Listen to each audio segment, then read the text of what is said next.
Selamat sore Tribuners, Anda sedang menyaksikan live update Tribun News bersama saya Firdananda. Sore ini akan kami sajikan informasi terkini dan menarik untuk Anda yang akan dilaporkan secara langsung oleh reporter kami di lapangan. Dan inilah live update selengkapnya. Kita ke berita pertama, Saudara. Buntut panjang terkait seorang mahasiswi Unsri berinisial DR membuat laporan atas kasus dugaan pelecehan yang dilakukan oleh oknum dosennya. Beberapa hari lalu terus memanas dan saat ini menjadi perhatian serius DPRD Sumsel. Rencana pemanggilan pihak Rektorat Universitas Sriwijaya terkait dugaan pelecehan seksual terhadap mahasiswi di kampus Unsri pada 3 Desember terpaksa ditunda. Penundaan tersebut dikarenakan penyesuaian jadwal Ketua DPRD Sumsel, R.A. Anita, yang ingin hadir dalam kesempatan tersebut. Informasi lebih lengkapnya akan disampaikan oleh rekan jurnalis kami dari Tribun Sumsel, ada Arif Rohekan yang saat ini sudah tersambung bersama kami. Halo Arif.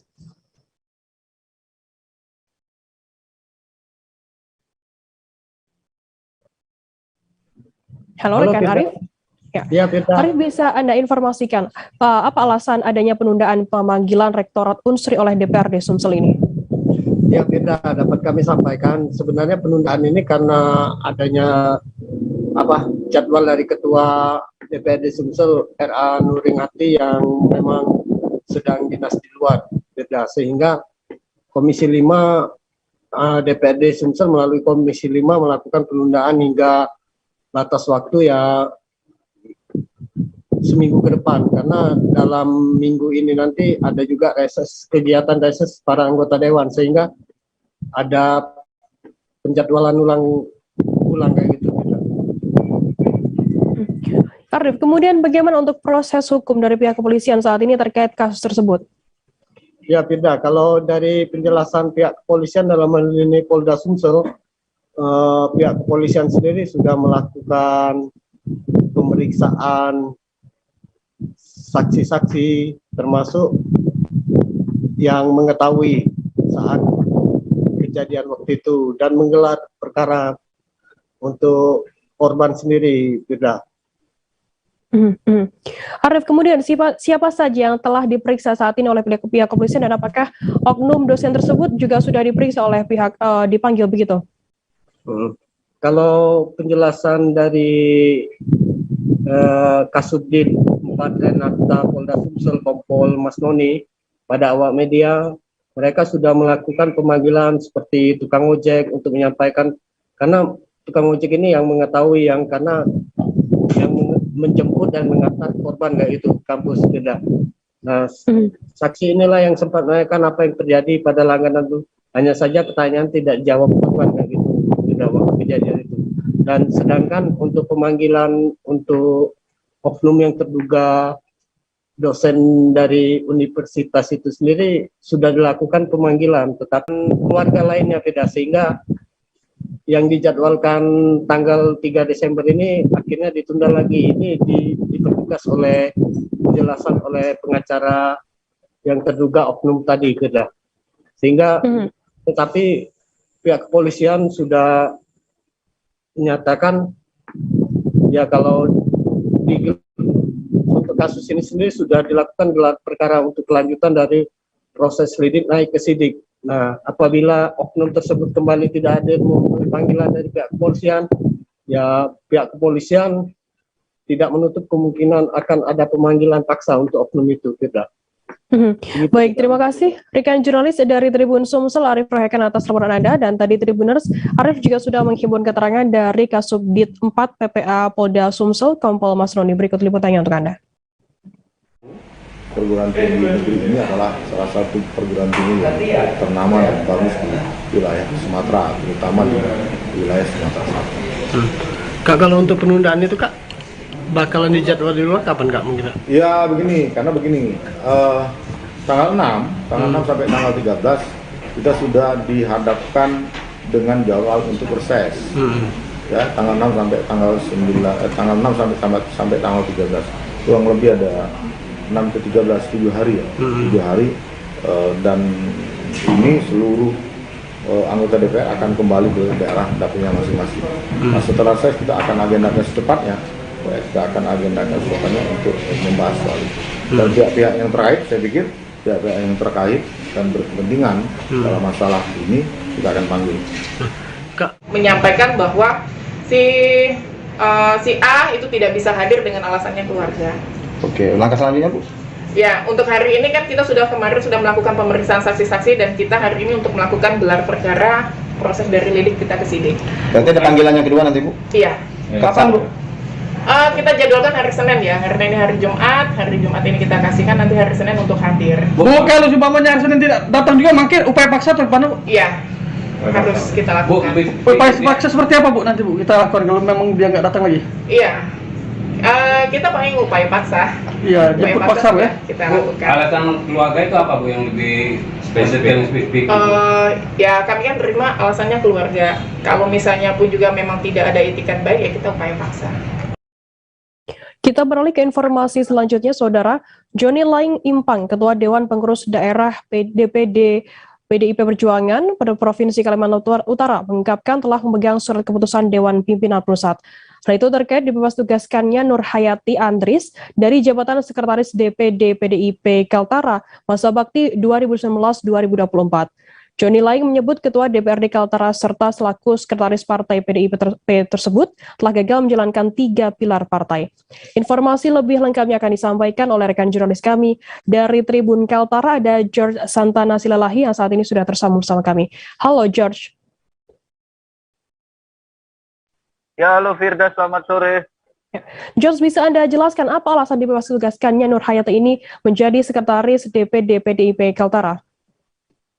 Baik, terima kasih Firda. Selamat sore Tribuners. Hari ini di dalam keterangan surat keputusan Dewan Pimpinan Pusat PDIP Perjuangan, yaitu tercantum nomor 3547-DPP-X1-21 dari Dewan Pimpinan Pusat PDIP Perjuangan memutuskan bahwa perihal pencabutan surat serta pengesahan dan penetapan Ketua DPRD Provinsi Kaltara karena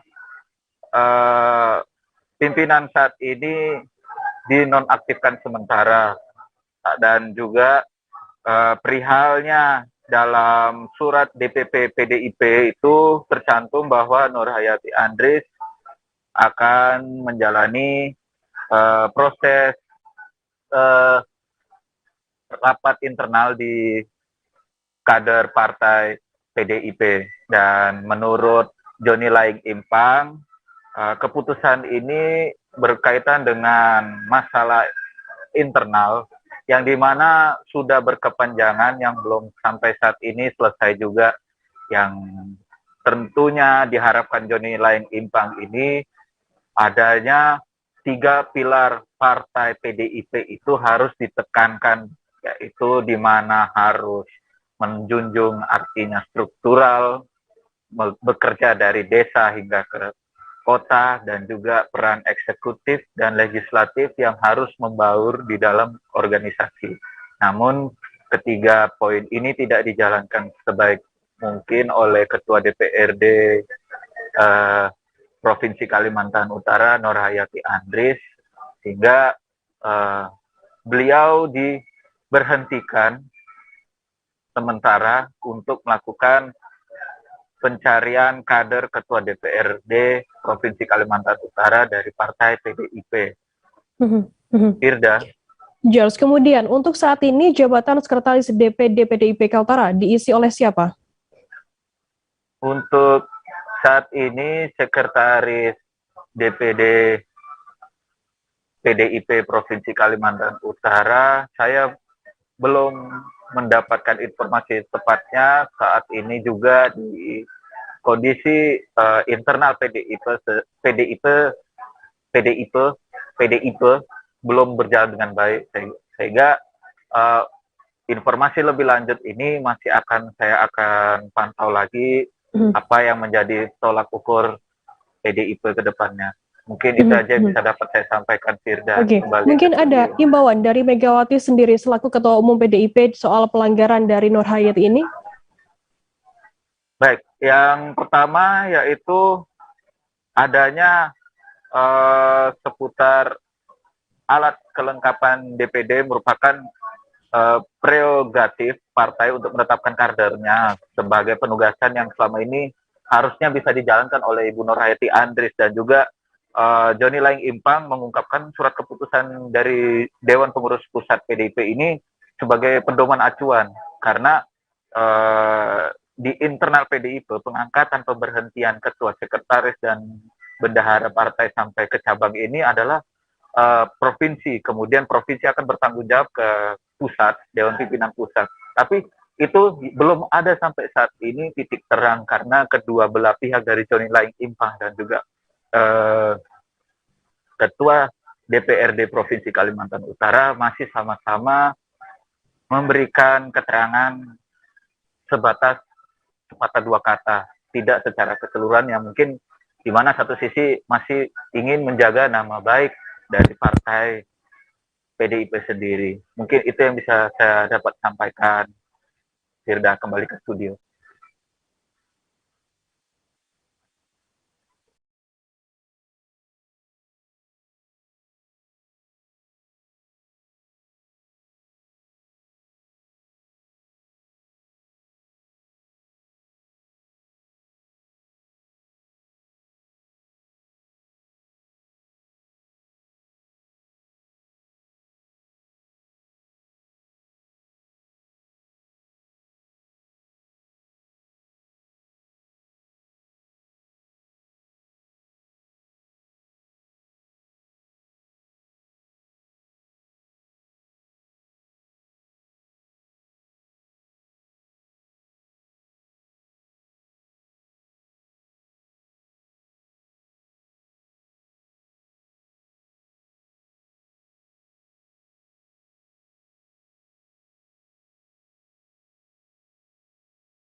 Baik, terima kasih rekan jurnalis dari Tribun Kaltara, George Santana Silalahi atas laporan Anda. Selamat bertugas kembali.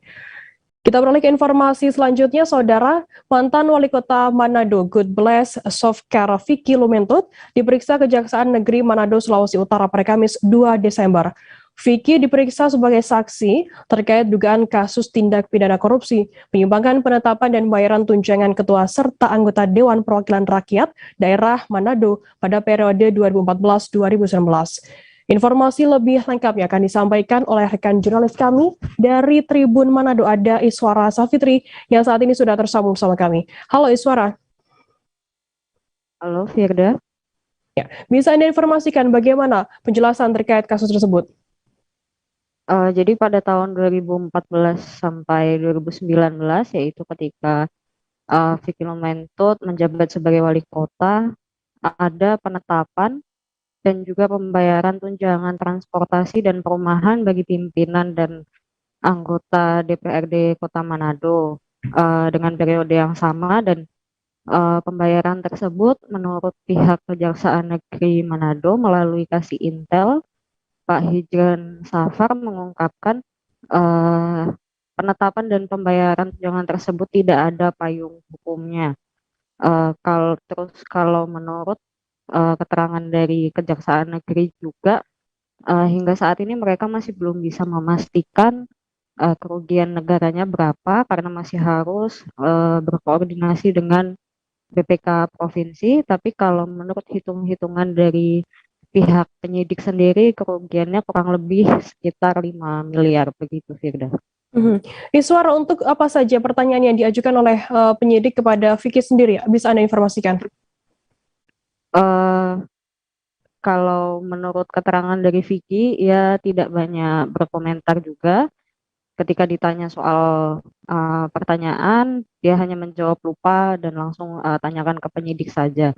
Nah, setelah dikonfirmasi ke pihak Kejaksaan Negeri melalui Kasih Intel, katanya Vicky ditanyai sejumlah 40 pertanyaan dan tentunya masih soal proses penetapan anggaran dan pembayaran tunjangan kepada ke DPRD Manado pada tahun 2014-2019 begitu, Firda.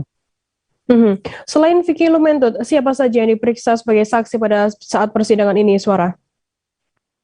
Kalau yang sudah diperiksa sebagai saksi itu kemarin pada tanggal 1 Desember 2021 itu sudah ada mantan Ketua DPRD Kota Manado, Norce Van Bon, lalu ada juga mantan Wakil Wali Kota Manado yang saat itu juga menjabat eh, bersama Vicky yaitu Mor Bastian, lalu ada dua wakil DPRD, Wakil Ketua DPRD Kota Manado yaitu Denny Sondak dan satu lagi Richard Swalang. Nah, Richard Swalang ini saat ini statusnya adalah Wakil Wali Kota Manado aktif, gitu Firda.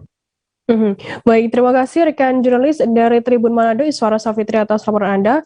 Dan tadi Tribuners Iswara juga sudah menghimpun keterangan dari mantan Wali Kota Manado, God Bless of Vicky Lumentot. Berikut liputannya untuk Anda. Ingat berapa banyak ya, tapi cukup banyak. Pertanyaan apa saja Pak? Mohon izin Pak. Sudah dijelaskan itu teknis, tanya aja ke kasih Pinsus. Saya nggak bisa jelaskan di sini apa-apa yang ditanya. Terkait persoalan apa ini Pak? Masalah di DPRD. Oh iya. Kaitan dengan tunjangan perumahan dan transportasi. Insenerator Pak. Enggak. Terus DPRD. Oke? Oke Pak. Terima kasih. Seusai jeda kami akan kembali dengan informasi menarik lainnya, tetaplah di live update. Oke, apa kabar Bang Aris di sini untuk strateginya? Kalau saya sendiri di Gimik 37 ini yang semalam baru mulai, Apa yang dirasakan saya udah Kapten Hitam? Sebenarnya aku nggak ngerasa itu penangkapan atau penggerebegan atau apapun itu. Karena gini loh, posisinya aku kriteria. Jadi kita mengenal disebut dengan stroke yang tidak berdarah dengan stroke yang berdarah. Stroke yang tidak berdarah itu biasanya ditandai dengan adanya penyumbatan. Kalau itu penyumbatan di sini mungkin pikirnya tidak ke situ kali ya, tapi kalau di Korea atau di Kamboja itu ada beberapa paper yang saya itu Mas, ya dulunya tukang koran. Oh gitu ya, tukang koran. Ya saya baca itu Pak. Tuh kan pernah baca kan? Ya. Jadi kalau saya jadi pangdam itu udah bersyukur banget. si anak ini dijadikan sebagai tersangka begitu. Ya kalau ini kita bicara yang di luar kasus Suboombo ya. Dengan nama hujan shower, di mana terdapat batas jelas antara daerah hujan dan tidak hujan yang biasanya terjadi pada fase awal mature stage atau tahap berbahaya itu Kang. Jadi mulai artinya terjadinya perlembekan. Nah itu untuk penetrasi akan sulit begitu ya. Dok saya ini menurut saya memang tidak mudah, bukan urusan tanah diambil. Kalau misalnya Amerika Serikat sekarang, Rasulullah mengatakan dalam sebuah hadis bahwa berpuasa di 6 hari Syawal itu. Oke, apa kabar Bang Aris di sini untuk strateginya? Kalau saya sendiri di Gimik 37 ini yang semalam baru mulai, Apa yang saya dirasakan udah Kapten Hitam? Sebenarnya aku nggak ngerasa itu penangkapan atau penggerebegan atau apapun itu. Karena gini loh, posisinya aku kriteria. Jadi kita mengenal disebut dengan stroke yang tidak berdarah dengan stroke yang berdarah. Stroke yang tidak berdarah itu biasanya ditandai dengan adanya penyumbatan. Kalau itu penyumbatan. Terima kasih Anda masih bersama kami di live update. Kita beralih ke informasi selanjutnya, Saudara. Kelompok relawan yang tergabung dalam gerakan Arek Surabaya telah memantapkan dukungan dan dorongan Anies Baswedan maju ke Pilpres 2024 nanti. Mereka mengaku akan merapatkan barisan karena ingin elektabilitas Anies terus meningkat sehingga dapat digait partai politik untuk maju kontestasi. Informasi lebih lengkapnya akan disampaikan oleh rekan jurnalis kami dari Tribun Jatim, ada Yusron Naufal yang saat ini sudah tersambung bersama kami. Halo Yusron. Ya, halo. Ya, Yusron, bisa Anda informasikan, bisa Anda gambarkan bagaimana untuk deklarasi dari GAS yang menyatakan dukungan untuk Anies Baswedan ini? Ya, selamat sore Tribuners. Jadi di Surabaya ada kelompok yang mengatasnamakan gerakan Arek Surabaya yang secara resmi melakukan deklarasi pada Kamis malam.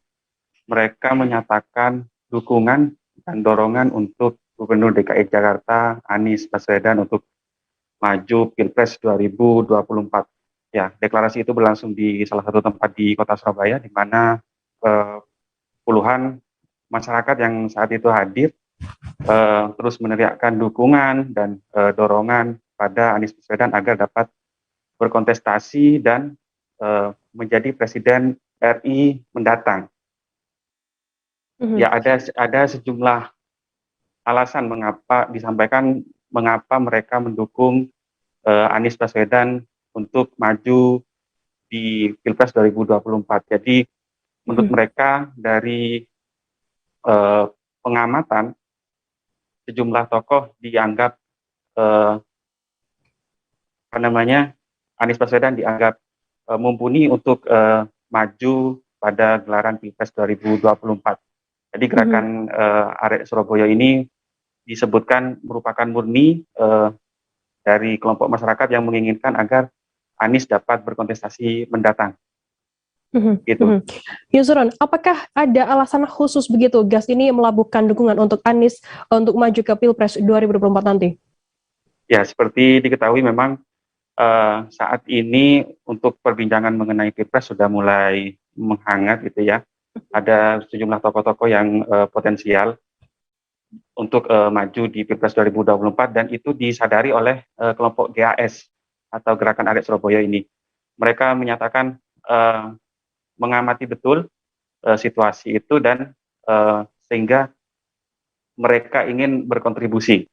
Jadi setelah mengamati kemudian sejumlah tokoh yang bermunculan itu, mereka menilai Anies Baswedan layak maju di Pilpres 2024. Alasannya Anies Baswedan dianggap memiliki beberapa kriteria dambaan mereka untuk pemimpin mendatang. Di antaranya cerdas, kemudian humanis, dan beberapa alasan lainnya. Mereka menyatakan mungkin tokoh lain juga dianggap memiliki sejumlah kriteria itu. Namun untuk kriteria-kriteria seperti agamis, humanis, pintar dan lain sebagainya, Anies Baswedan dianggap layak untuk maju Pilpres 2024 begitu. Yusron, apa kemudian langkah yang akan diambil oleh GAS sendiri setelah deklarasi kali ini? Iya, setelah mereka melakukan deklarasi terbuka karena kontestasi masih lumayan panjang untuk 2024, mereka mengaku akan merapatkan barisan dan melebarkan sayap mereka sebagai kelompok relawan. Jadi mereka akan menurut mereka akan menggait simpati masyarakat untuk sama-sama mendukung Gubernur DKI Jakarta ini untuk maju Pilpres 2024. Mereka menyebut sudah tekad bulat mendorong Anies Baswedan agar dapat berkontestasi dan siap mengawal untuk hingga terpilih di kontestasi mendatang, begitu. Baik, Tribuners, jurnalis kami tadi juga sudah menghimpun keterangan dari Koordinator GAS Heri Cahya Putra. Berikut liputannya untuk Anda. DKI, bagaimana mengendalikan banjir, bagaimana menata DKI begitu indah, itu adalah keberhasilan Pak Anies. Dan Pak Anies bukan milik DKI aja, tapi Pak Anies milik nasional. Sehingga kita yakin bahwa Pak Anies 2024 sesuai dengan keinginan rakyat Indonesia. Itu smart. Bagaimana humanisnya Pak Anies mengembalikan kampung akuarium yang rekan-rekan tahu, yang dulu digusur oleh kekuasaan, sekarang dikembalikan secara manusiawi, dibangunkan rumah susun yang sangat manusiawi, humanis. Bagaimana dia pendekatan kepada rakyatnya tidak gimmick-gimmick, tapi pure dari hatinya. Akan mematangkan seluruh wilayah-wilayah di Surabaya dan koordinasi seluruh Jawa Timur. Pak, harapannya Pak Anies diusung oleh parpol mana nih Pak? Yang kita tidak tahu karena kita sungguh tidak ada korelasi dengan Pak Anies langsung. Tapi kita sangat menginginkan Pak Anies menjadi presiden. Jadi kita tidak ada hubungan dengan Pak Anies, jadi nggak tahu seperti apa. Kita yang pengen adalah elektabilitasnya Pak Anies naik. Begitu naik, semua partai insya Allah akan menggait Pak Anies. Menjelang Natal dan Tahun Baru 2022, Perum Bulog Kantor Wilayah Papua dan Papua Barat menyediakan 38.000 ton beras. Hal itu disampaikan oleh Kepala Perum Bulog Kantor Wilayah Papua dan Papua Barat, Raden Gunadarma kepada awak media di ruang kerjanya pada Senin 29 November. Selain beras, ada beberapa komuniti khusus untuk beras medium. Informasi lebih lengkapnya akan disampaikan oleh rekan jurnalis kami dari Tribun Papua, ada Hendrik Rewapatara yang saat ini sudah tersambung bersama kami. Halo Hendrik. Halo, selamat malam waktu Papua, rekan Firda dan juga Tribuners. Ya, Hendrik, bisa Anda informasikan bagaimana untuk tangkapan dari Kepala Bulog Papua dan Papua Barat ini? Apakah optimis pasokan beras di akhir tahun ini masih ada? Oke, rekan Firda, terima kasih. Dapat saya informasikan bahwa dari hasil wawancara bersama Kepala Perum Bulog Papua dan Papua Barat, ia sangat optimis dan sangat yakin terkait kapasitas atau beras yang dimiliki oleh Perum Bulog ini sendiri, di mana 38.000 ton. Oleh sebab itu ia sangat optimis hingga nanti setelah usai Natal dan Tahun Baru di 2021 hingga menjelang Tahun Baru 2022. Begitu rekan Firda. Untuk stok cadangan dari Bulog sendiri hingga bulan apa? Bisa bertahan hingga bulan apa? Oke rekan Firda, seperti yang tadi saya sampaikan bahwa untuk stok dari 38 ton tersebut bertahan hingga bulan Maret tahun 2022 mendatang. Begitu rekan Firda. Baik, untuk selain stok beras begitu Hendrik, apa saja yang menjadi cadangan dari pihak Bulog sendiri untuk nantinya? Oke rekan Firda, di mana ada dua ya, yakni ada komuniti khusus beras medium yang mana itu untuk pemerintahan, yakni operasi pasar dan TNI Polri dan juga aparatur sipil negara. Begitu rekan Firda. Baik, terima kasih rekan jurnalis dari Tribun Papua, Hendrik, atas laporan Anda. Dan tadi Tribuners, Hendrik juga sudah menghimpun keterangan dari Kepala Perum Bulog Kantor Wilayah Papua dan Papua Barat, Raden Gunadarma. Berikut liputannya untuk Anda. Perkembangan stok bagi kebutuhan menjelang Natal dan Tahun Baru Bulog Papua dan Pabar. Ini kita mempunyai 5 cabang dan 5 cabang obat. Dari total keseluruhan stok kita di Papua dan Pabar itu sampai dengan saat ini hampir 38.000 ton. Jadi kalau di total dengan konsumsi per kapita di Papua dan Pabar itu kita ada stok cadangan sampai dengan bulan Desember, Januari, Februari, Maret sampai Maret tahun 2022. Tapi kita tetap tidak hanya pada kondisi harga itu naik. Jadi kami sudah siap tiap hari itu melakukan operasi pasar. Terbesar dalam penyerapan beras khususnya untuk operasi pasar itu memang di daerah Wamena. Kalau Jayapura ini ya tetap ada tiap hari, tapi yang terbesar untuk penyerapan CBP itu untuk operasi pasar itu ada di Kabupaten Wamena. Kita beralih ke informasi selanjutnya, Saudara. Perusahaan daerah Pasar Bauntung Batuah melakukan sosialisasi tentang larangan membeli maupun menjual minyak goreng sawit tanpa kemasan atau minyak goreng sawit curah. Sosialisasi itu menindaklanjuti Peraturan Menteri Perdagangan Republik Indonesia Nomor 36 Tahun 2020 tentang minyak goreng sawit wajib kemasan. Informasi lebih lengkapnya akan disampaikan oleh rekan jurnalis kami dari Banjarmasin Pos. Ada Mukhtar Wahid yang saat ini sudah tersambung bersama kami. Halo Mukhtar. Halo Firda. Ya, Mukhtar, bisa Anda sampaikan bagaimana jalannya sosialisasi tersebut? Baik Firda. Ini perlu kami sampaikan di Kabupaten Banjar, Provinsi Kalimantan Selatan. Pagi tadi berlangsung sosialisasi larangan penjualan ya minyak goreng sawit curah di wilayah kawasan perusahaan daerah Pasar Bauntung Batuah Martapura. Sosialisasi itu benar menindaklanjuti Peraturan Menteri Perdagangan Republik Indonesia, Firda. Untuk bentuk sosialisasinya sendiri bisa Anda informasikan seperti apa bentuknya? Baik, sosialisasi melalui surat edaran yang dibuat oleh perusahaan daerah Pasar Bontung Betuah didistribusikan ke setiap pedagang.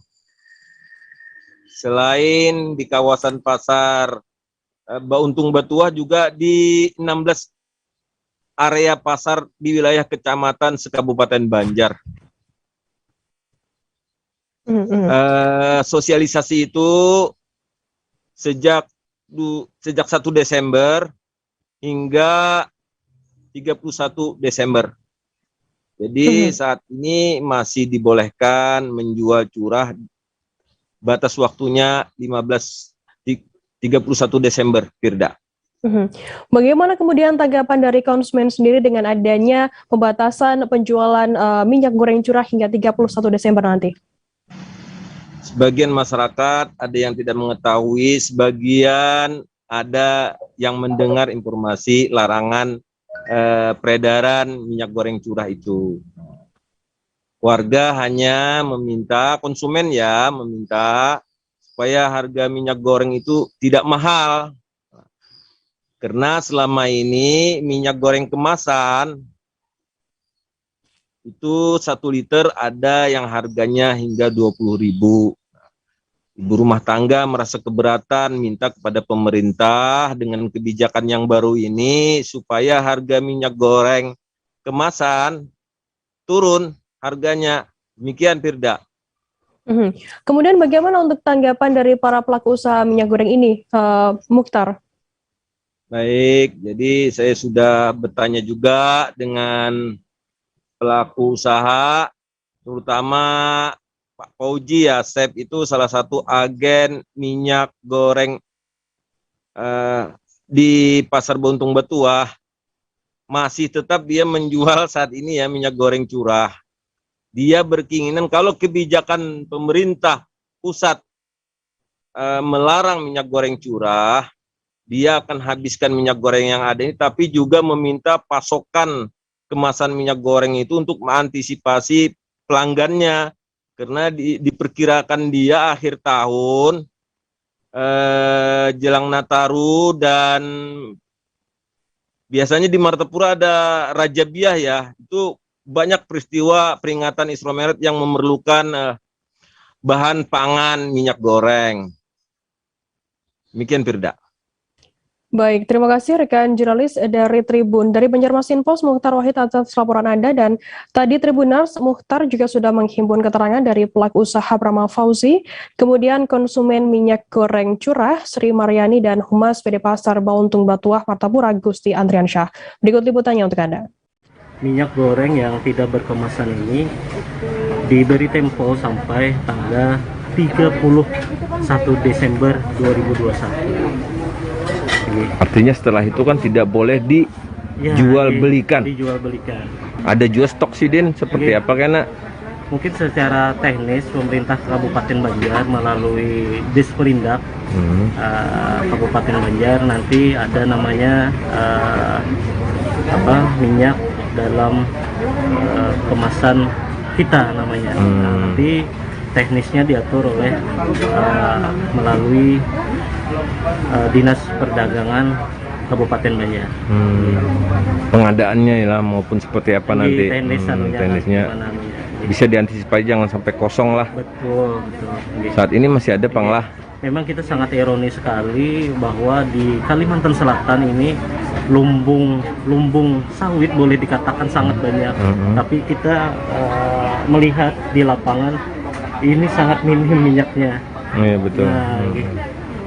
Apalagi pemerintah ini sangat bagus, ini kan dalam rangka untuk menjaga mutu dan kehigienisan minyak goreng sawit ini harus berbentuk kemasan.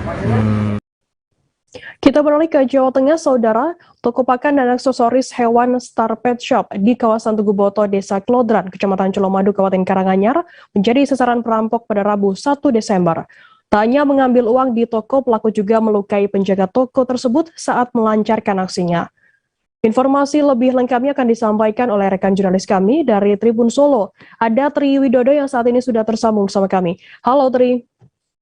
Halo Firda dan Tribuners. Tri, bisa Anda informasikan bagaimana untuk kronologi penyerangan hingga pelaku ini kabarnya juga membekap penjaga toko? Iya, Fitri dan Tribuners bisa saya informasikan jika pada tanggal 1 Desember kemarin, tepatnya pada hari Rabu, salah satu toko yang menjual pakan hewan khususnya kucing atau yang bernama Star Pet Shop yang berada di kawasan Bukoto, Kelurahan Selowasdu, Karanganyar telah menjadi sasaran perampokan. Berdasarkan informasi yang saya himpun di lokasi kejadian, aksi perampokan itu terjadi pada pukul 8 pagi juga, di mana saat itu Tasya, salah satu penjaga toko, baru saja usai melaksanakan bersih-bersih. Setelah itu dia duduk di meja kasir. Nah, saat duduk di meja kasir itulah ada seorang laki-laki yang masih mengenakan helm datang dan nampak seperti seorang calon pembeli begitu. Dia lantas melihat-lihat barang di toko tersebut, dan saat sudah situasi dikira aman, kemudian si pelaku ini melakukan penyerangan terhadap si Tasya, salah satu karyawati ini, dengan cara memukul lalu membekap si korban ini, dan bahkan si pelaku juga sempat mengeluarkan senjata yang menyerupai senjata api atau senjata pistol seperti itu saja. Tri, apakah sudah diketahui saat ini berapa kerugian akibat perampokan tersebut? Ya, akibat perampokan yang dilakukan pada Rabu pagi itu, toko mengalami kerugian sebesar Rp400.000.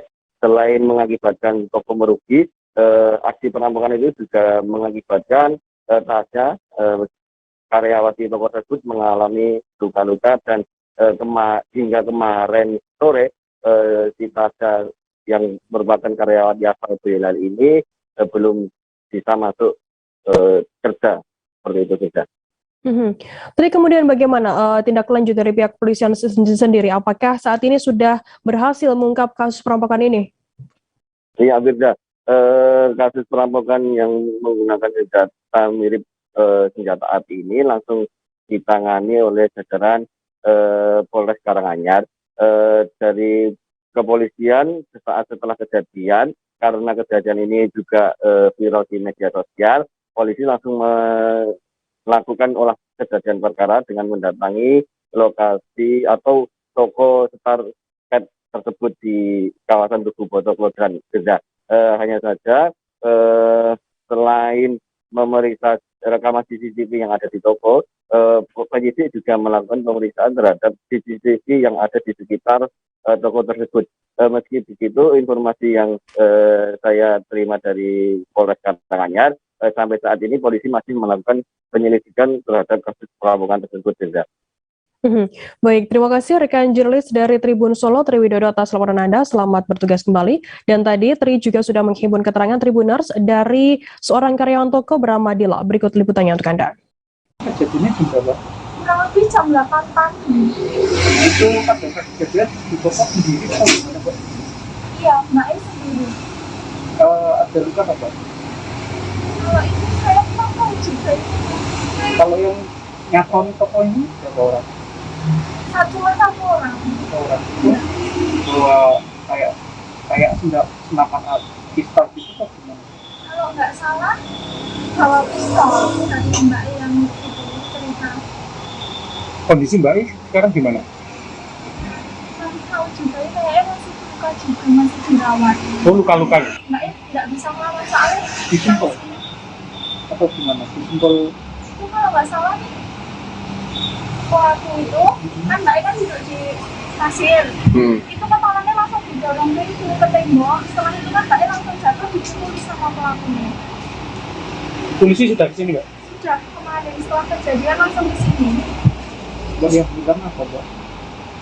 Yang bilang uang 400.000. Barang-barang nggak ada ya? Barangnya nggak ada. Tribuners, usai jeda kami akan kembali dengan informasi menarik lainnya. Tetaplah di Live Update. Oke, apa kabar Bang Arif di sini untuk strateginya? Kalau saya sendiri di Jumip 37 ini yang semalam baru mulai, Apa yang dirasakan saya udah Kapten Hitam? Sebenarnya aku nggak ngerasa itu penangkapan atau penggerebegan atau apapun itu, karena gini loh, posisinya aku kriteria. Jadi kita mengenal disebut dengan stroke yang tidak berdarah dengan stroke yang berdarah. Stroke yang tidak berdarah itu biasanya ditandai dengan adanya penyumbatan. Kalau itu terjadi di sini mungkin pikirnya tidak ke situ kali ya, tapi kalau di Korea atau di Kamboja itu ada beberapa paper yang saya itu mas ya dulunya tukang koran. Oh gitu ya, tukang koran ya, saya baca itu Pak. Tuh kan pernah baca kan ya.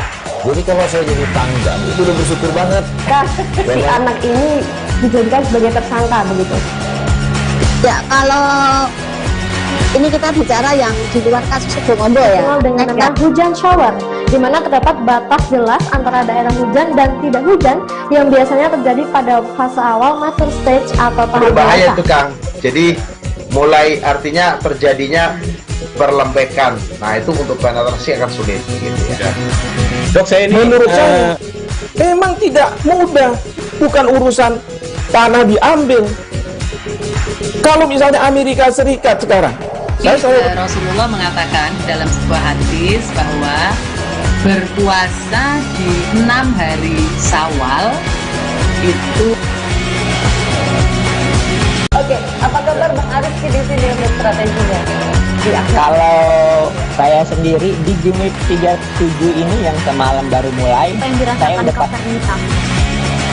sebenarnya aku nggak ngerasa itu penangkapan atau penggerebegan atau apapun itu, karena gini loh, posisinya aku kriteria. Jadi kita mengenal disebut dengan stroke yang tidak berdarah dengan stroke yang berdarah. Stroke yang tidak berdarah itu biasanya ditandai dengan adanya penyumbatan. Kalau itu terjadi di sini mungkin pikirnya tidak ke situ kali ya, tapi kalau di Korea atau di Kamboja itu ada beberapa. Terima kasih Anda masih bersama kami di Live Update. Kita beralih ke informasi selanjutnya, Saudara. Presiden Joko Widodo membuka sekaligus memberikan pengarahan dalam kegiatan apel Kepala Kesatuan Wilayah 2021 di Hotel The Kempinski Nusa Dua, dan pada Jumat 3 Desember hari ini, di hari keduanya dikunjungan ke Bali. Kepala Divisi Humas Polri Irjen Pol Dedy Prasetyo mengungkapkan kegiatan apel K1 dilakukan dalam rangka untuk menyatukan persepsi persiapan agenda penting yang harus dilakukan Polri di akhir tahun dan di awal tahun 2022 nanti. Informasi lebih lengkapnya akan disampaikan oleh rekan jurnalis kami dari Tribun Bali. Ada Adrian yang saat ini sudah tersambung bersama kami. Halo Adrian. Halo, selamat sore rekan Mei. Ya. Adrian, bisa Anda informasikan bagaimana pelaksanaan berlangsungnya apel K1 di Bali ini? Ya baik, terima kasih dan selamat sore pemirsa Tribuners, bahwa dapat kami laporkan bahwa pada hari ini Presiden Joko Widodo menghadiri sekaligus memberikan arahan secara langsung kepada para peserta apel Kasatwil Polri tahun 2021 yang diselenggarakan di The Apurva Kempinski Nusa Dua Bali. Dalam selain memberikan arahan, juga Presiden memberikan pesan langsung kepada Kapolri dan juga kepada seluruh jajarannya terkait agenda-agenda akhir tahun dan juga persiapan agenda di tahun 2022 mendatang, di mana salah satunya adalah Bali juga menjadi tuan rumah dari venue presidensi KTT G20. Dan selain Presiden Jokowi, tadi juga tampak hadir Menko Marves Republik Indonesia Luhut Binsar Panjaitan, kemudian juga Panglima TNI Jenderal Andika Perkasa yang juga turut hadir mendampingi Presiden Jokowi dalam kunjungannya. Presiden Jokowi sendiri juga telah melaksanakan kunjungan untuk hari ini, merupakan hari kedua kunjungannya. Dan di hari kedua ini Jokowi selain menghadiri apel Kasatwil Polri di Kempinski juga tadi sempat melakukan peninjauan. Jokowi melakukan peninjauan sejumlah infrastruktur dan kelengkapan dari keperluan-keperluan atau venue yang disiapkan untuk KTT G20. Kemudian apa saja arahan dari Presiden Joko Widodo saat apel tersebut, Adrian? Ya, Presiden Joko Widodo tadi memberikan arahan dalam apel Kasatwil Polri, salah satunya adalah tentang penanganan COVID, di mana saat ini dunia internasional dan juga Indonesia tengah mewaspadai datangnya virus COVID yang bernama Omicron, yang saat ini juga menjadi atensi khusus dari pihak pemerintah Indonesia sendiri. Terlebih Indonesia juga tahun depan pada 2022 dan juga 2021 ini sudah memasuki persiapan-persiapan untuk pelaksanaan KTT G20. Tentunya hal ini juga menjadi perhatian dari Presiden yang juga disampaikan langsung kepada Kapolri beserta seluruh jajarannya termasuk juga TNI untuk bersiaga agar tidak kecolongan masuknya virus Omicron sendiri. Selain itu juga Presiden memberikan pesan dalam apel Kasatwil ini sekaligus juga memberikan apresiasi kepada Polri atas upaya-upaya yang telah dilakukan selama kurang lebih 2 tahun untuk melaksanakan pengendalian COVID-19. Dan juga Presiden Jokowi juga berpesan untuk Polri dari sisi pemulihan ekonomi untuk turut menjaga jalannya iklim investasi di Indonesia. Adrian, kemudian apakah juga ada kebijakan menarik begitu dari pihak Polri sendiri dalam pengamanan Nataru di tengah adanya virus COVID-19 Omicron ini? Ya, tentunya di tengah adanya atau dunia internasional tengah digemparkan dengan virus Omicron sendiri, di Indonesia juga pada bulan-bulan ini juga menyambut perayaan Natal dan Tahun Baru.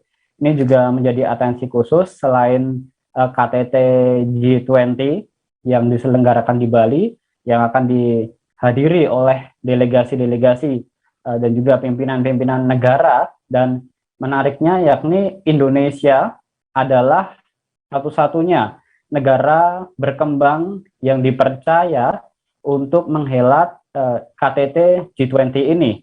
Dan ini dalam hal ini juga Polri siap mengawal dengan baik segala bentuk jalannya KTT G20.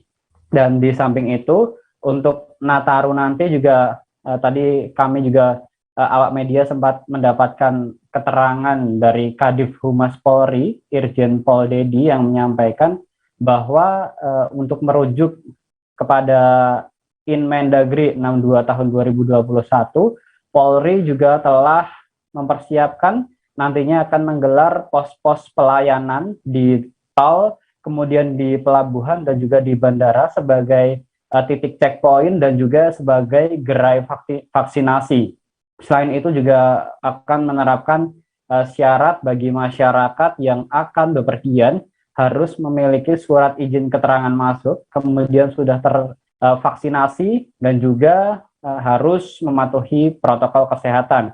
Dan salah satu aturan lainnya di PPKM level 3 ini yakni Polri akan mengoptimalisasi PPKM level 3 ini mulai dari level RT di desa-desa.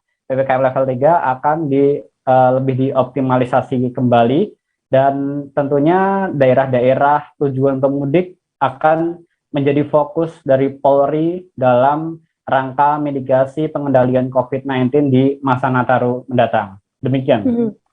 Baik, terima kasih rekan jurnalis dari Tribun Bali, Adrian, atas laporan Anda. Selamat bertugas kembali. Kita beralih ke informasi selanjutnya, Saudara. Puluhan emak-emak melakukan unjuk rasa di depan kantor Bupati Luwu Utara, Jalan Simpuru Siang, Kelurahan Bonetua, Kecamatan Masamba pada Jumat 3 Desember pagi ini. Para demonstran mengatasnamakan diri sebagai korban banjir bandang Masamba dan Rada pada tahun lalu, 2020 lalu. Mereka melakukan aksi didampingi oleh Ketua Persatuan Mahasiswa Indonesia Luwu Utara, Zulkifli Hatta.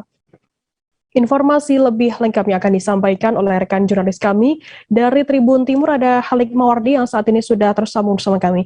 Halo Halik.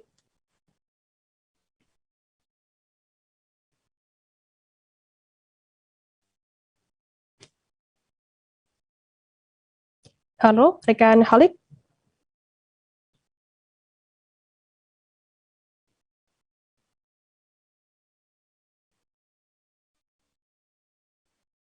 Halo, rekan Halik, bisa mendengar kami dari studio?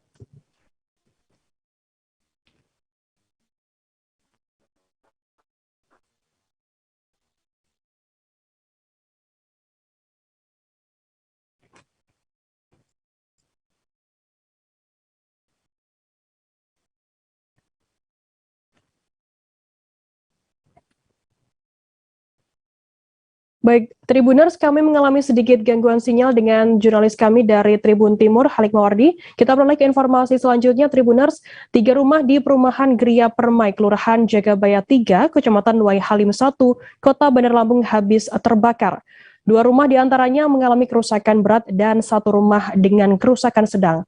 Api kini sudah dalam keadaan padam dan seluruh bagian rumah telah dibatasi dengan garis polisi. Informasi lebih lengkapnya akan disampaikan oleh rekan jurnalis kami dari Tribun Lampung, ada Vincencio Soma Ferrer yang saat ini sudah tersambung bersama kami. Halo Soma. Halo, selamat sore. Ya. Soma, bisa Anda informasikan bagaimana untuk kronologi terjadinya kebakaran 3 rumah tersebut? Ya, kebakaran terjadi di hari ini, Jumat 3 Desember 2021. Kejadian terjadi sekira pukul 7.30 waktu setempat. Api berkorbar cukup cepat terbilang, karena hanya dalam beberapa menit sudah membakar 2 unit rumah yang menghasilkan dampak yang kerusakan cukup berat, di mana salah satu selain itu mengalami kerusakan ringan. Api kemudian dipadamkan oleh BPBD setempat dengan menggunakan 5 armada pemadam. Barulah setelah itu api berhasil dijinakkan. Soma, apa saja barang-barang yang ludes terbakar dan apakah juga ada korban jiwa maupun korban luka dalam peristiwa kebakaran ini?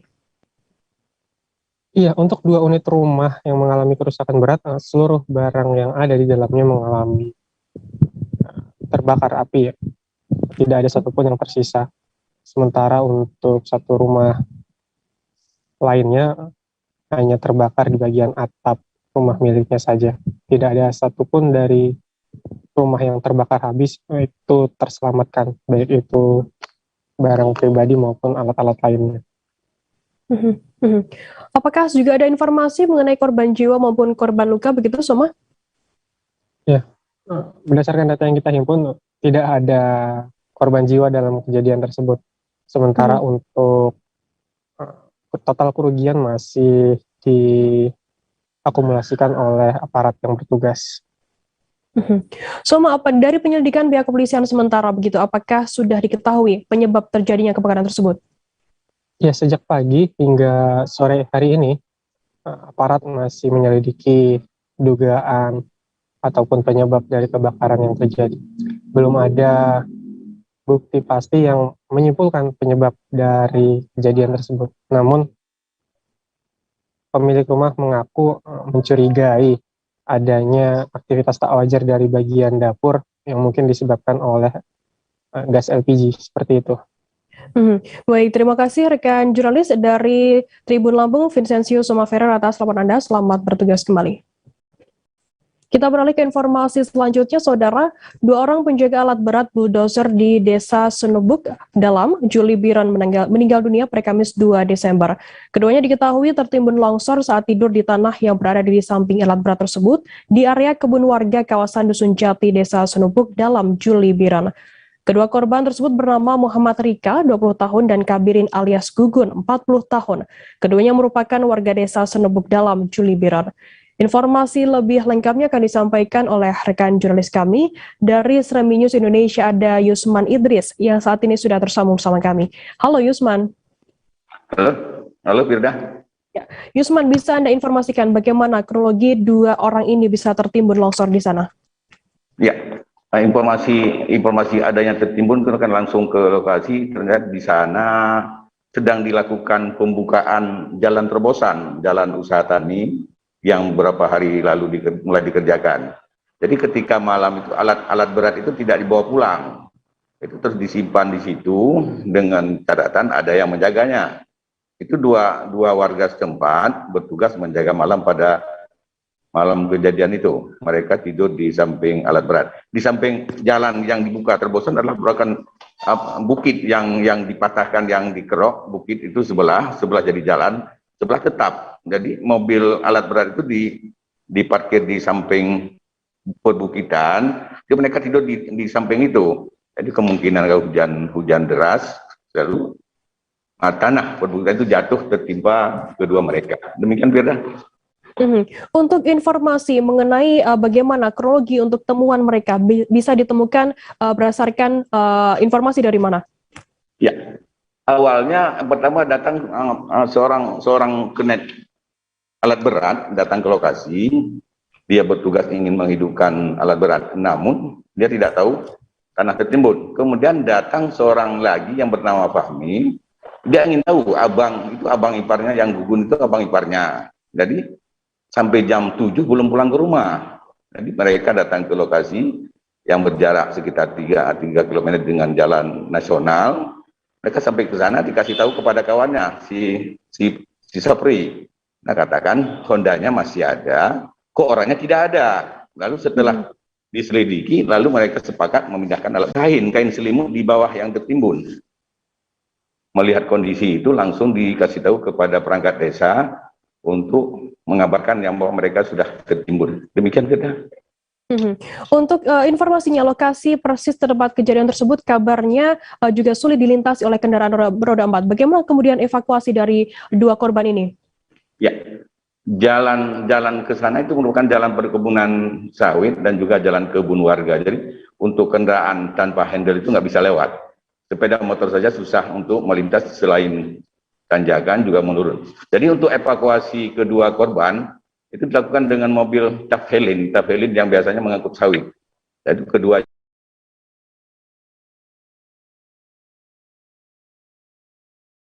Halo rekan Yusman. Ya. Silakan dilanjutkan. Dipindahkan ke mobil ambulan yang sudah standby di jalan kondisi yang bagus bersama mobil BPBD. Keduanya dipindahkan ke lokasi tersebut dan selanjutnya dibawa ke puskesmas. Demikian. Baik, terima kasih rekan jurnalis dari Serambi News Indonesia, Yusman Idris atas laporan Anda. Selamat bertugas kembali. Dan tadi Tribuners, Yusman juga sudah menghimpun keterangan dari Kapolsek Juli Biren, Ibtu Fajriadi. Berikut liputannya untuk Anda.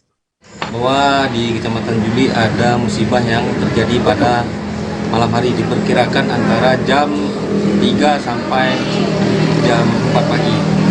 Musibah tersebut terjadi pada 2 orang pekerja, yaitu jelasnya penjaga alat berat. Saat ini sudah dievakuasi dan sudah divisum di Puskesmas Juli 1. Terjadi tersebut karena curah hujan yang meningkat, maka hal tersebut secara dadakan terjadi di wilayah kerja mereka. Demikian, terima kasih untuk masyarakat sekitar agar berhati-hati bila mana ada pekerjaan-pekerjaan yang berkaitan dengan tebing-tebing atau dataran tinggi. Demikian, terima kasih. Assalamualaikum warahmatullahi wabarakatuh. Aktivitas lalu lintas di jalur nasional Sampang Bangkalan, tepatnya di Jalan Raya Penyepen, Kecamatan Jerengik, Kabupaten Sampang Madura mengalami kemacetan pada Jumat 3 Desember.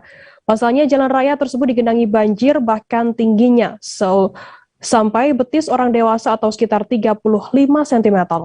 Informasi lebih lengkapnya akan disampaikan oleh rekan jurnalis kami dari Tribun Madura, ada Hanggara Pratama yang saat ini sudah tersambung bersama kami. Halo Hanggara. Halo Firda. Hanggara, bisa Anda informasikan bagaimana untuk kondisi kemacetan akibat jalur nasional di Sampang yang terendam banjir ini? Ya, jadi sesuai pantauan Tribun News di lokasi bahwa untuk kondisi kemacetan yang terjadi di Jalan Raya Penyepen, Kecamatan Jerengik, Kabupaten Sampang Madura tidak terlalu parah hingga sampai berkilo-kilometer. Hal itu disebabkan karena para pengendara roda 4 dan roda 2 nekat menerobos banjir yang tingginya sekitar 30 sampai 35 cm atau seukuran betis orang dewasa. Dan di samping itu tidak ada satupun pengendara roda 2 maupun roda 4 mengalami mogok, sehingga para pengendara lainnya juga ikut-ikutan juga menerobos, sehingga kondisi kemacetan masih bisa terkontrol seperti itu. Hanggara, apakah sudah ada informasi mengenai penyebab banjir tersebut? Ya, sesuai informasi kepada warga setempat bahwa intensitas hujan menjadi faktor utama, mengingat hujan yang mengguyur wilayah setempat mulai dari selesai maghrib hingga tengah malam kemarin. Dan di samping itu kiriman air dari wilayah utara, tepatnya di wilayah dataran tinggi Kecamatan Tempelengan juga menjadi pemicu terjadinya banjir di wilayah setempat, sehingga tidak hanya jalan raya yang digenangi air banjir, melainkan puluhan hektar sawah milik petani setempat dan sejumlah warga juga terendam banjir kali ini. Bagaimana kemudian langkah dari pihak-pihak terkait setelah mendengar ada informasi kemacetan akibat banjir ini, Hanggera? Mengingat banjir mulai menggenangi jalan setempat dan pemukiman warga sejak pagi tadi sekitar setengah 6, pukul 6 setelah mendengar informasi, anggota Polsek setempat, Polsek Cirenge, langsung terjun ke lapangan dan segera melakukan pengamanan atau mengurai kemacetan, sehingga kemacetan dapat terkontrol, mengingat para anggota menghimbau kepada para pengendara jika tidak yakin akan kondisi kendaraannya lebih baik putar balik. Jika yakin atas kondisi kendaraannya, silakan untuk menerobos jalan atau banjir setempat, sehingga para pengendara semakin yakin untuk menerobos seperti itu. Baik, terima kasih rekan jurnalis dari Tribun Madura, Hanggera Pratama, atas laporan Anda. Selamat bertugas kembali. Tribuners, kita akan jeda sejenak, tetaplah di live update. Oke, apa kabar Bang Aris di sini untuk strateginya? Kalau saya sendiri di Jumit 37 ini yang semalam baru mulai, saya udah hitam. Sebenarnya aku nggak ngerasa itu penangkapan atau penggerbegan atau apapun itu, karena gini loh, posisinya aku kriteria. Jadi kita mengenal disebut dengan stroke yang tidak berdarah dengan stroke yang berdarah. Stroke yang tidak berdarah itu biasanya ditandai dengan adanya penyumbatan. Kalau itu terjadi di sini mungkin pikirnya tidak ke situ kali ya, tapi kalau di Korea atau di Kamboja itu ada beberapa paper yang saya itu mas, ya dulunya tukang koran. Oh gitu ya, tukang koran. Ya saya baca ya Pak. Tuh kan pernah baca kan? Ya. Jadi kalau saya jadi pangdam itu udah bersyukur banget. Si anak ini dijadikan sebagai tersangka begitu. Ya kalau ini kita bicara yang di luar kasus Sebongombo ya. Dengan nama hujan shower, di mana terdapat batas jelas antara daerah hujan dan tidak hujan yang biasanya terjadi pada fase awal mature stage atau tahap bahaya dewasa. itu Kang. Jadi mulai artinya terjadinya perlembekan. Nah itu untuk penetrasi akan sulit gitu ya. Dok, saya ini menurut saya memang tidak mudah, bukan urusan tanah diambil. Kalau misalnya Amerika Serikat sekarang, Rasulullah mengatakan dalam sebuah hadis bahwa berpuasa di 6 hari Syawal itu. Oke, apa kabar Bang Aris di sini untuk strateginya? Kalau saya sendiri di Jumit 37 ini yang semalam baru mulai, saya udah hitam. Sebenarnya aku nggak ngerasa itu penangkapan atau penggerbegan atau apapun itu, karena gini loh, posisinya aku kriteria. Jadi kita mengenal disebut dengan stroke yang tidak berdarah dengan stroke yang berdarah. Stroke yang tidak berdarah itu biasanya ditandai dengan adanya penyumbatan. Kalau itu terjadi di sini mungkin pikirnya tidak ke situ kali ya, tapi kalau di Korea atau di Kamboja itu ada beberapa paper yang saya itu mas, ya dulunya tukang koran. Oh gitu ya, tukang koran. Ya saya baca ya Pak. Tuh kan pernah baca kan? Ya. Jadi kalau saya jadi pangdam itu udah bersyukur banget. Si anak ini dijadikan sebagai tersangka begitu. Ya kalau ini kita bicara yang di luar kasus Sebongombo ya. Dengan nama hujan shower, di mana terdapat batas jelas antara daerah hujan dan tidak hujan yang biasanya terjadi pada fase awal mature stage atau tahap bahaya dewasa. itu Kang. Jadi mulai artinya terjadinya perlembekan. Nah itu untuk penetrasi akan sulit gitu ya. Dok, saya ini menurut saya memang tidak mudah, bukan urusan tanah diambil. Kalau misalnya Amerika Serikat sekarang, Terima kasih Anda masih bersama kami di live update. Kita beralih ke informasi selanjutnya, Saudara. Setelah 5 hari terombang-ambing menggunakan sebuah rakit penutup fiber ikan, Afrizal 44 tahun dan Zainal Abidin 33 tahun, anak buah kapal ABK Kencana Dewa, ditemukan selamat di perairan Pulau Tembelan, Kabupaten Bintan, Kepulauan Riau pada Rabu 1 Desember. Mereka terombang-ambing sampai perairan Pulau Tembelan setelah kapalnya tenggelam dihantam ombak di perairan Tokong Malang Biru, Kabupaten Kepulauan Anambas. Informasi lebih lengkapnya akan disampaikan oleh rekan jurnalis kami dari Tribun Batam, ada Ilham Muhammad yang saat ini sudah tersambung bersama kami. Halo Ilham. Halo rekan Firda. Ilham, bisa Anda jelaskan terkait kronologi hilangnya hingga ditemukannya kru dari KM Kencana Dewa ini? Baik rekan Firda, ingin saya laporkan bahwa beberapa waktu lalu telah dikabarkan 2 orang kru dari kapal motor KM Kencana Dewa telah hilang kontak dalam beberapa waktu lalu, itu pada tanggal 25 November 2021 rekan Firda. Nah, di mana pada saat itu setelah tim Basarnas ataupun kantor pencarian dan pertolongan Kabupaten Natuna mendapatkan kabar tersebut, langsung melakukan operasi SAR dengan diikuti beberapa tim gabungan SAR ya, mulai dari pemerintahan daerah Kabupaten Anambas dan juga TNI Polri serta masyarakat dan nelayan setempat untuk mencari 2 kru KM Kencana Dewa. Nah, setelah melakukan operasi, alhasil dari akhirnya tim operasi SAR tersebut ditutup oleh tim Basarnas Kabupaten Natuna, mengingat dikarenakan 2 dari kru KM Kencana Dewa telah ditemukan. Nah, di mana pada saat itu 2 kru tersebut hilang pada tanggal 25 November itu berangkat dari Tanjung Pinang menuju ke Anambas. Nah, namun sayangnya menurut keterangan yang diterima melalui dari Kepala Kantor Pencarian dan Pertolongan Natuna Mexianus Bekabel, bahwa pada saat itu KM Kencana Dewa ini mengalami mati mesin dan kemudian dihantam ombak dan hingga tenggelam begitu. Dan kemudian akhirnya 2 kru kapal KM Kencana Dewa ini menyelamatkan diri dengan menggunakan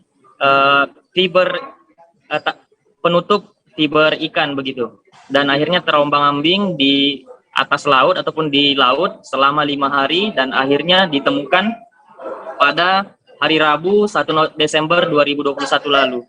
Dan saat ini kedua kru tersebut sudah berada di Pulau Tambelan, yang mengingat yang menyelamatkan mereka adalah nelayan dari Pulau Tambelan dan kemudian dievakuasi ke Pulau Tambelan. Demikian rekan ya. Ilham, bisa Anda informasikan setelah ditemukan begitu oleh nelayan dari Tambelan sendiri, bagaimana kemudian kesaksian dari kedua kru yang selamat? Baik rekan Firda, dari kesaksian 2 kru tersebut bahwasanya pada saat mereka mengalami mati mesin pada saat perjalanan dari Pulau Tanjung Pinang menuju ke Kabupaten Anambas, mereka mengalami mati mesin dan akhirnya terombang-ambing di laut. Kemudian dikarenakan cuaca yang cukup ekstrim, sehingga membuat kapal mereka tenggelam dan kemudian akhirnya mereka berusaha menyelamatkan diri dengan membuat rakit menggunakan penutup penutup fiber ikan ataupun tong ikan. Dengan menggunakan penutup tersebut, akhirnya mereka selamat dan diselamatkan oleh para nelayan dari Pulau Tambelan dan akhirnya dievakuasi ke Pulau Tambelan begitu. Apakah mereka juga sudah menginformasikan begitu terkait bagaimana cara mereka survive 5 hari di atas laut? Nah, terkait dengan hal tersebut, bagaimana mereka melakukan survive tersebut ataupun bertahan diri di laut selama 5 hari, itu mereka tidak bisa memberikan penjelasan lebih dikarenakan memang waktu yang kita dapatkan itu sangat sedikit untuk melanjutkan konfirmasi kepada para korban tersebut, dan mereka hanya menceritakan terkait pengalamannya terombang-ambing di atas laut selama 5 hari hingga ditemukan para nelayan. Kemudian apakah saat ini sudah diperiksa secara medis begitu untuk kedua kru yang selamat ini?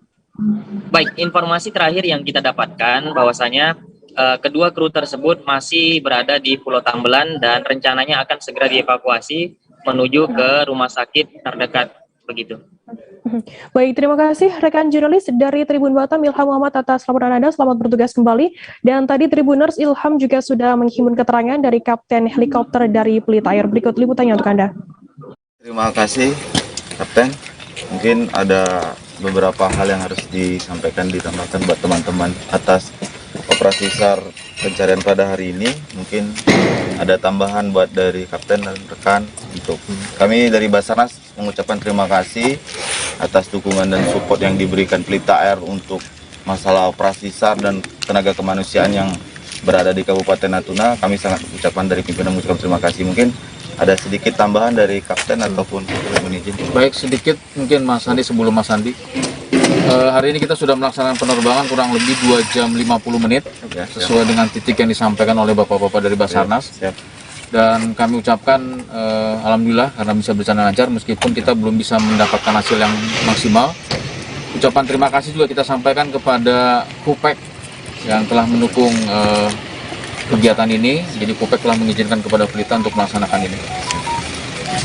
Saya rasa itu saja, mungkin ada tambahan dari Mas Andi. Ya, terima kasih Bang. Kita sudah terbang dengan 2 jam lebih ya Bang, dengan 30 dengan ketinggian 1000 feet. Ada banyak suspek-suspek yang kita lihat ya. Cuman belum itu sih ya. Belum sesuai. Iya. Dan belum kita menemukan yang sesuai harapan ya Bang ya. Oke. Sekian dari saya sih. Cukup. Kepulan asap hingga sempat terjadi ledakan membuat KM Berkat Niaga hangus dilalap si jago merah. Hal ini diakui oleh nakoda kapal Abdul Majid, 52 tahun yang hanya menyisakan pakaian yang dikenakan di badannya saja. Sebelumnya diketahui kapal KM Berkat Niaga dengan muatan karet mengalami insiden kebakaran di perairan Pantai Bembang, Kecamatan Jepus, Kabupaten Bangka Barat pada Rabu tanggal 1 Desember sekitar pukul 17.45 waktu Indonesia Barat. Informasi lebih lengkapnya akan disampaikan oleh rekan jurnalis kami dari Bangkapos, ada Rizky Irianda Pak Levi yang saat ini sudah tersambung bersama kami. Halo Rizky. Ya, halo Firda. Rizky, bisa Anda informasikan bagaimana untuk kronologi terjadinya kebakaran tersebut? Ya, untuk kronologi kejadian kebakaran dari kapal KM Berkat Niaga bermula dari KM kapal Berkat Niaga yang berasal dari Palembang menuju Pontianak, direncanakan menuju Pontianak. Jadi saat berada di perairan Bembang atau sekitar 11 jam setelah melakukan perjalanan dari Palembang, diketahui terdapat kepulan asap di bagian mesin sehingga para nahkoda dan APK kapal pun langsung sempat melakukan upaya pemadaman, namun akhirnya sekitar 30 menit setelah terlihat dari kepulan asap tersebut, kobaran api pun langsung membakar dari KM Berkat Niaga. Firda. Kemudian bagaimana untuk kondisi dari para ABK sendiri saat kebakaran tersebut terjadi? Ya, untuk kondisi dari 9 ABK dan nakoda 1 nakoda juga berhasil selamat tanpa ada luka berat ataupun ringan. Mereka berhasil selamat dikarenakan saat sebelum terjadinya api membesar di kapal, mereka sempat menaiki sebuah rakit dan kemudian sekitar 30 menit kemudian saat mereka berada di pantai di laut lepas, mereka berhasil diselamatkan oleh para nelayan yang juga melihat dari jauh kobaran api dari kapal Berkat Niaga. Dengan diselamatkannya 9 ABK tersebut, mereka dibawa ke Puskesmas Jepus dan saat ini sudah berada di Pos AL Muntok untuk melakukan keterangan lebih lanjut dari pihak KSOP terkait pelayaran yang dilakukan oleh 9 ABK tersebut.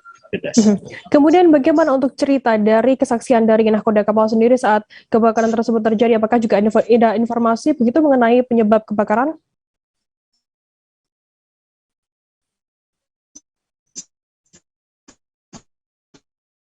Halo rekan Rizky.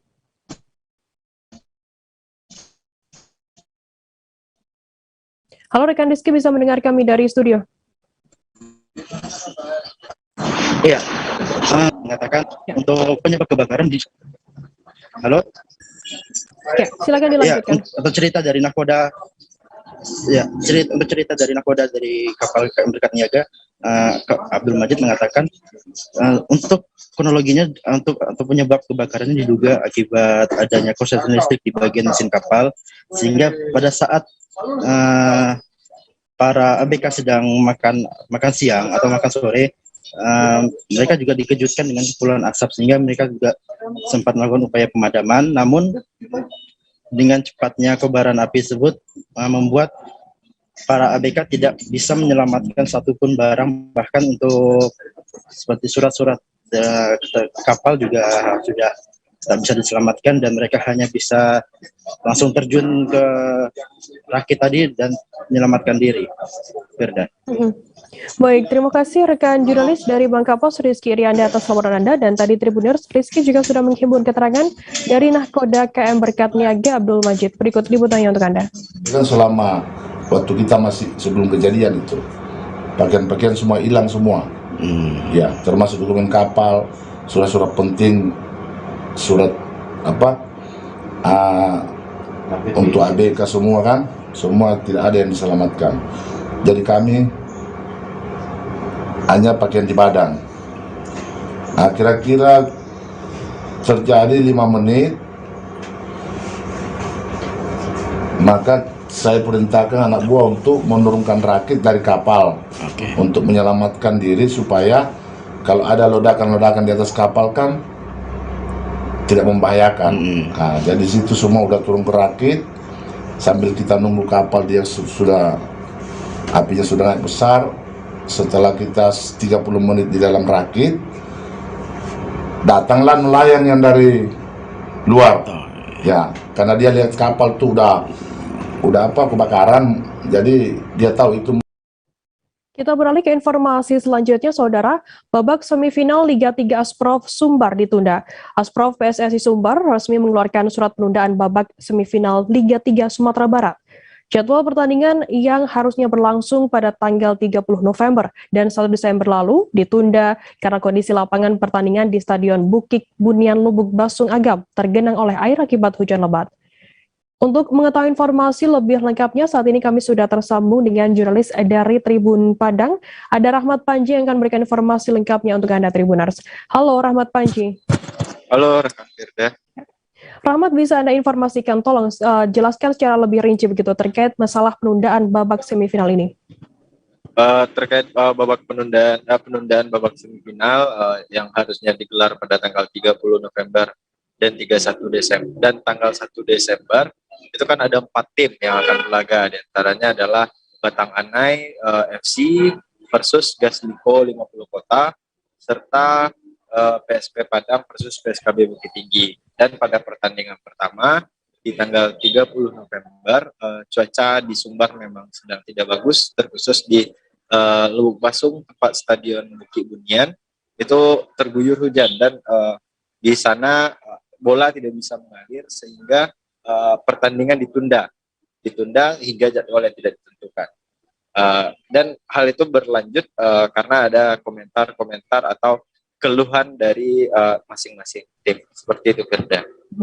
Rahmat, kemudian bagaimana tanggapan dari tim peserta babak semifinal sendiri terkait adanya penundaan tersebut? Baik, untuk tim yang pertama, yaitu pertandingan pertama antara Gasliko versus Batang Anai, itu kedua belah pihak agak menyesali karena mereka sudah melakukan persiapan dan sudah melakukan maintenance timnya untuk pertandingan tersebut. Namun pertandingan diundur, jadi persiapan mereka terpaksa diperpanjang, namun itu berdampak karena setidaknya mereka sudah sangat siap pada pertandingan itu. Dan berbeda dengan dua tim pertama, PSP Padang versus PSKB Bukit Tinggi, manajer PSP agak menilai pihak penyelenggara kurang profesional terkait kejadian ini karena tidak memverifikasi lapangan untuk babak semifinal. Jadi dianggap kurang tidak serius. Dan keempat tim merasa mendapatkan kerugian finansial karena sudah berada di lokasi pertandingan. Seperti itu, rekan Firda. Rahmat, kemudian apa solusi dari Asprof PSSI Sumbar sendiri selaku penyelenggara kompetisi dengan adanya penundaan tersebut? Dan akhirnya karena ada beberapa pertimbangan, yang pertama kondisi lapangan yang tidak datar dan tidak ada drainase air, serta ruang ganti pemain yang tidak ada dan wasit yang tidak ada, sehingga Asprof Sumbar itu memindahkan pertandingan pada tanggal 4 dan tanggal 5. Tanggal 5 dan tanggal 6 Desember nanti. Itu stadion pun berubah. Jadi untuk pertandingan pertama itu di Stadion Sungai Saria antara Batang Anai versus Gasliko 50 Kota. Sedangkan di pertandingan kedua itu di Gor Haji Agus Salim itu antara PSP Padang versus PSKB Bukit Tinggi. Seperti itu, rekan Firda. Baik, terima kasih rekan jurnalis dari Tribun Padang, Rahmat Panji atas laporan Anda. Selamat bertugas kembali. Kita beralih ke informasi selanjutnya, Saudara. Seorang penyandang disabilitas bernama Muntazir, 22 tahun, meminta pemerintah Kota Serang menyediakan fasilitas ramah disabilitas. Permintaan itu, kata dia, sudah disampaikan kepada Wali Kota Serang Safrudin. Menurutnya, penyediaan fasilitas umum bagi penyandang disabilitas itu akan memudahkan untuk naik ke lantai atas. Informasi lebih lengkapnya akan disampaikan oleh rekan jurnalis kami dari Tribun Banten. Ada Milda Niati yang saat ini sudah tersambung bersama kami. Halo Milda. Halo rekan Firda dan Tribuners. Ya. Milda, bisa Anda informasikan lebih lengkap begitu, apa keluhan dari disabilitas ini yang disampaikan kepada Pemkot Kota Serang? Ya, sejauh ini Muntazir mengeluhkan terkait kurang adanya fasilitas untuk penyandang disabilitas yang tersedia di kantor pemerintahan Kota Serang, begitu rekan Firda. Selain itu juga dia kesulitan untuk menaiki lantai 2 lantaran tidak adanya bidang miring, guide building dan lain sebagainya untuk memudahkan dia mengakses jalan menuju lantai 2 itu tersebut, begitu rekan Firda. Apa yang sebenarnya dirasakan oleh disabilitas ini saat berada di Pemkot? Yang dirasakannya itu sejauh ini dia kesulitan untuk menaiki anak tangga sehingga dia harus dibantu oleh kedua rekannya, begitu rekan Firda. Apa selanjutnya, kado apa yang akan diberikan oleh Pemkot sendiri pada Hari Disabilitas kepada para penyandang disabilitas ini?